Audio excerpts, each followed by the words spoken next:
and now that there was never an intention on my part to derogate the memory of the 6 million Jews murdered by the Germans.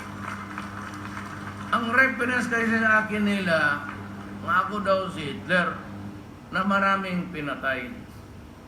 So ang number kasi ng drug pushers, as I have told you, is 3 million.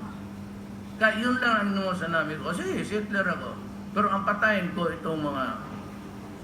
But anyhow, if you... It's not really actually that I said something wrong. But rather, they do not really want you to tinker with the memory. Well, alam natin yan. So I apologize profoundly and deeply to the Jewish country. Wala akong...